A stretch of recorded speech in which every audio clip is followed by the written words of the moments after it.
ये सुनो महाराज क्या खाते हो? मोटे तो बड़े रखे हो लेकिन धनुष नहीं उठा जा रहा है।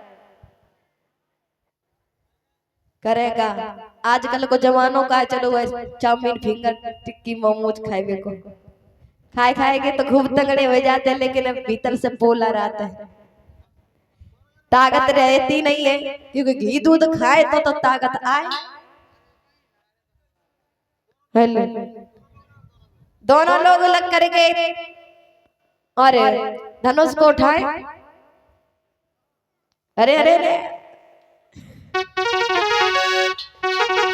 आज राजा महाराजा धनुष को उठाने लगे हैं, लेकिन हुआ क्या? चौपाई लिखी है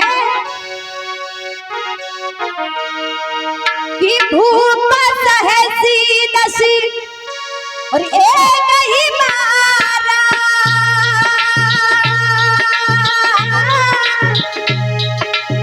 लगे उठा बन करही नटारा। राम सिया राम जय जय राम, राम सिया राम जय जय राम।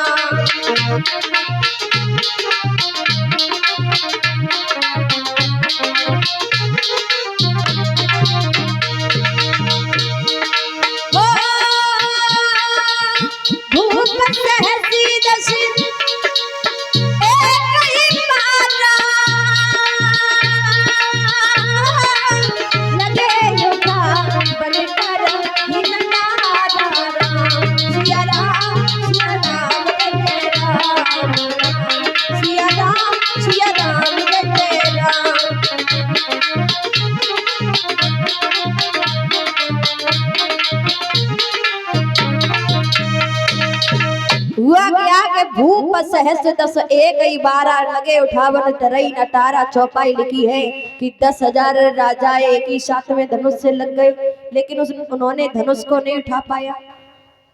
तो वो धनुष कितना लंबा था जो उसमें 10,000 राजाओं के 20,000 हाथ हो गए, जो 20,000 हाथ बन गए उसमें अगर धनुष उठ जाता तो सीता किस किस के गले में जयमाला डालती।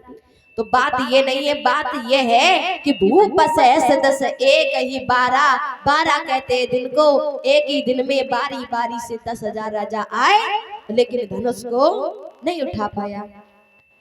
इधर ही जनक राज रोने लगे, कहने लगे कि लगता है इस पृथ्वी पर कोई वीर नहीं है। अगर कोई वीर होता तो ये धनुष उठ जाता।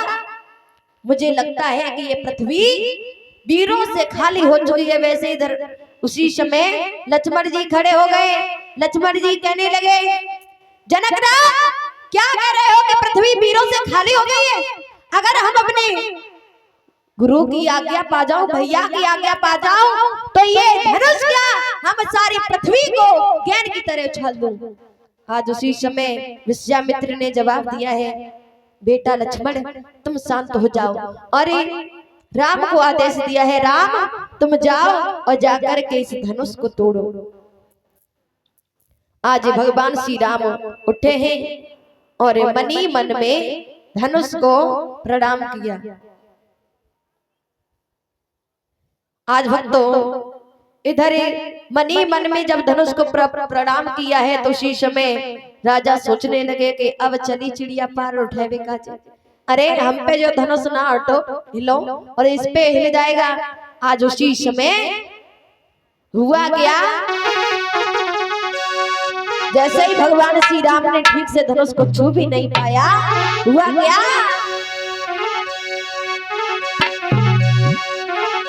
कि फिर पता नहीं और कभी झुका धनुषी अरिया बाजी ही कानों में।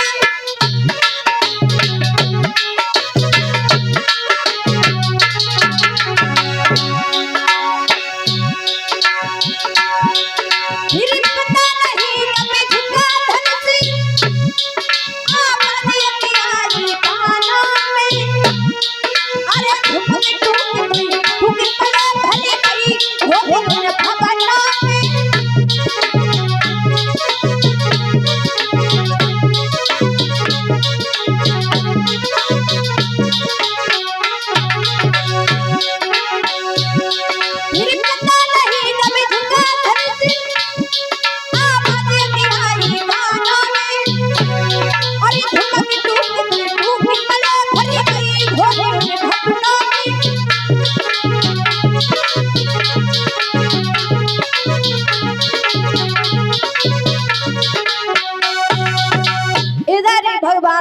राम ने उस धनुष को अच्छी तरीके से छू नहीं पाया, उससे पहले धनुष टूट जाता है। भक्तों, इधर सीता जी सखियों को साथ लेकर के और भगवान श्री राम के पास में चल देती है।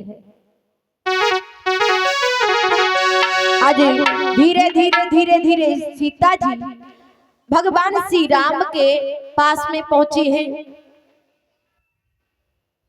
और आज सीता जी जब भगवान श्री राम के पास में पहुंच जाती हैं, भैया जी अच्छी तरीके से कुर्सी को रख दो। हेलो। तो सबसे पहले सीता जी भगवान श्री राम के गले में जयमाला डालेंगी और भगवान श्री राम सीता जी के बाद में गले में जयमाला डालेंगे। आज सीता जी भगवान श्री राम के गले में जयमाला डालने के लिए आगे बढ़ी हैं, लेकिन सीता जी छोटी हैं, भगवान श्री राम के गले से नहीं पहुंच रही हैं। तो उसी समय सखियों ने कहा है कि हे राम झुक जाओ। लक्ष्मण ने कहा भैया झुकना नहीं, अगर आप झुक गए तो सारी जिंदगी भाभी के सामने झुके रहोगे, इसलिए सीधे खड़े रहो। तो आज सखियों ने लक्ष्मण से कहा है, तो लक्ष्मण ने झुक कर के पैर छुए और जब झुक कर के पैर छुए हैं, भगवान श्री राम ने झुक कर के आशीर्वाद दिया और भगवान श्री राम के गले में सीता जी ने जयमाला डाल दी। बोलिए सच्चे दरबार की। सभी लोग भक्त बड़े प्रेम से बोलेंगे।